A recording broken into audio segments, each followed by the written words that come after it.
இன்றைக்கு தளபதி அவர்கள் கரூர் போறார். கரூர்ல 5000 பேருக்கு அனுமதியோட ஒரு மீட்டிங் தனியார் இடத்துல ஏற்பாடு பண்ணியிருக்காங்க. அண்ட் தென் கரூர்ல ரோட் ஷோ இருக்கு. கரூர்ல மக்கள் சந்திப்பு கூட்டம் இருக்கு. அண்ட் தென் அந்த குடும்பங்களுக்கு அரசு பணி வழங்கக்கூடிய அந்த அ ஆ ஆணையத்தையும் கொண்டு போறாங்க. ஜிஓ கவர்ன்மெண்ட் ஆர்டரையும் இன்னைக்கு அத குடுக்க போறதாக நம்ம செய்திகள் வாயிலாக தெரிஞ்சுக்கிறோம். ஆனா, இங்க ஒரு ஈக்கோசிஸ்டம் ஒரு மிகப்பெரிய ஒரு ட்ரெண்ட செட் பண்ணியிருக்காங்க. டிஎம்கோ ஈக்கோசிஸ்டம். என்ன சொல்லியிருக்காங்க அப்படின்னா, அரசு பணிக்காக காத்திருக்கக்கூடிய இத்தனை இளைஞர்களுடைய வயிற்றில் அடிக்கக்கூடிய செயல்.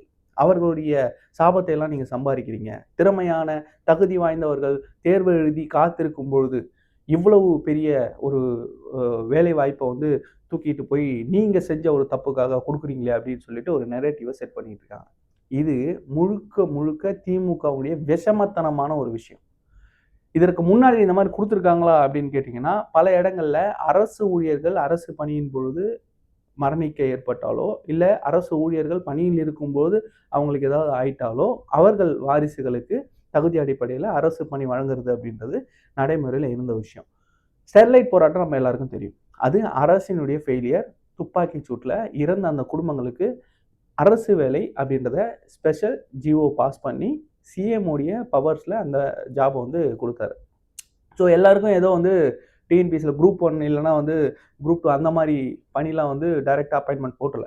ஒவ்வொருத்தருடைய கல்வி தகுதியை பார்த்து அவர்கள் அதுக்கு எலிஜிபிளாக இருப்பாங்களான்னு பார்த்து அவர்களுக்கான பர்சனல் ட்ரைனிங்ஸ் கொடுத்து அவங்களுக்கு அந்த அந்த ஜாபுக்கான ஒரு ஒரு அப்பாயின்மெண்ட் ஆர்டரை கொடுத்தாங்க. இதுதான் அப்போ நடந்த நடைமுறை. அதற்கு பிறகு 2021 திமுக ஆட்சிக்கு வந்தவுடனே அதே ஸ்டெர்லைட்ல பாதிக்கப்பட்டு அந்த வேலைவாய்ப்பை வாங்கினவங்களுக்கு பதவி உயர்வு, மேலும் அந்த பதவியை அந்த அந்த பொறுப்புகளை மெருகேற்றி அவங்க கொடுத்தாங்க. பாராட்டத்தக்க வேண்டிய விஷயம். ஏன்னா பாதிக்கப்பட்ட குடும்பங்களுக்கு, அரசால பாதிக்கப்பட்ட குடும்பத்துக்கு அந்த இடத்துல அரசு நிற்கணும் அப்படின்றது தான் யதார்த்தம். அதுதான் திமுகவும் செஞ்சது, அன்னைக்கு அதிமுகவும் செஞ்சது. இன்னைக்கு தமிழக அரசு திமுக ஆண்டு கொண்டிருக்கும் பொழுது அவர்களுடைய பாதுகாப்பு குறைபாடுகளால இந்த உயிரிழப்பு ஏற்பட்டிருக்கு. ஒரு அரசியல் கட்சியை நீங்க இன்னைக்கு குற்றம் சாட்டுறீங்க. அதுக்கு வழக்கா இருக்கு. அந்த வழக்கு அந்த கட்சி நிகழ்ச்சியில கலந்துகிட்டதுனால, அந்த கட்சி ஏற்பாட்டாளர்கள் சரியாக செய்யாததுனால, ஏற்பாடு செய்யாததுனால அப்படின்னு நீங்க குற்றம் சாட்டப்படுற அந்த வழக்கு உச்சநீதிமன்றத்துல இருக்கு. உச்சநீதிமன்ற நீதிபதி தலைமையில ஒரு எஸ்ஐடி விசாரணை பண்ணிக்கிட்டு இருக்காங்க. அந்த விசாரணை சிபிஐ தலைமையில போயிட்டு இருக்கு. அதுவும் ஒரு பக்கம் இருந்தாலும் அதுவும் இன்னும் தீர்ப்பாகல. இதே போலதான் அன்னைக்கும் ஸ்டெர்லைட் போராட்டத்தில் சுட்டு வீழ்த்தப்பட்ட அந்த வழக்கும் விசாரணை ஆணையத்தில் விசாரணையில் தான் இருந்தது. இந்த வேலையை கொடுக்கும் பொழுது இப்ப நீங்க இப்படி வழக்கு இருக்கும்போது நீங்க எப்படி கொடுக்குறீங்க அப்படின்னு கேட்குறீங்க. பாதிக்கப்பட்டவர்கள் ஒரு பக்கம் அரசு நிக்கணுமா வேணாமா? அன்னைக்கு நீங்க எடுக்கும் போது அந்த ஸ்டாண்டு கரெக்ட், இன்னைக்கு நாங்க எடுக்கும்போது அது தவறா? சரி, இவ்வளவு வியாய்க்கானம் பேசக்கூடிய திராவிட முன்னேற்ற கழகத்தை சேர்ந்த இந்த புலிகள் இருக்காங்கல்ல, இன்னைக்கு பேசக்கூடிய இணைய கூலிப்படை, அவங்க கிட்ட நான் கேட்கிறேன், கடந்த ஆட்சியில நேரு அவர்களுடைய துறையில டிஎன்பிஎஸ்சி எக்ஸாமே இல்லாம அதை பைபாஸ் பண்ணி அண்ணா யூனிவர்சிட்டியில எக்ஸாம் வச்சு ஆயிரக்கணக்கானருக்கு வேலை வாய்ப்பை வித்தாங்கல்ல, அரசு வேலையை வித்தாங்கல்ல, அது ஞாபகம் இருக்கா? 888 கோடி ஒரு ஒரு போஸ்டிங்குக்கும் 5 லட்சத்துல இருந்து 30 லட்சம் வரைக்கும் இவங்க வாங்கி அந்த ஒரு போஸ்டிங்கை ஃபில் பண்ணி அதுக்கு ஒரு செப்பரேட் எக்ஸாமை நடத்தி ஊருக்கே தெரியாம ஒரு வேலையை பண்ணாங்களா இல்லையா? அந்த வழக்கு இப்போ இடியிலிருந்து ஆதாரங்களோட நேரு அவர்கள் அதுல சிக்க போறாரு. அன்னைக்கு பொங்காத நீங்கள் பாதிக்கப்பட்டவர்களுக்கு அரசு ஸ்பெஷல் ஜிஓ போட்டு ஒரு ஜாபை கொடுக்குறாங்க. அதுவும் ஏதோ பெரிய ஜாப்லாம் இல்லைங்க. ஒவ்வொருத்தருக்கும் தகுதி வாய்ந்த அந்த தகுதிக்கேற்ப அவங்க இது எலிஜிபிளான்னு பார்த்து தான் அதை கொடுக்குறாங்க. எலிஜிபிள் இல்லாத யாரையும் எந்த வேலையிலும் திணிக்க போறது கிடையாது.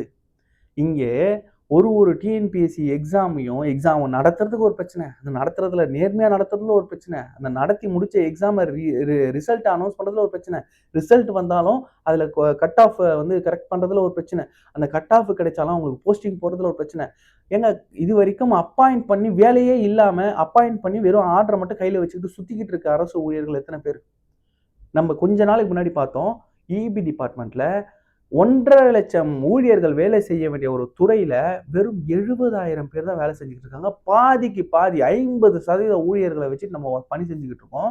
எல்லாமே ஒப்பந்த ஊழியர்கள். எந்த ஒரு அக்கவுண்டபிலிட்டிலையுமே வரல.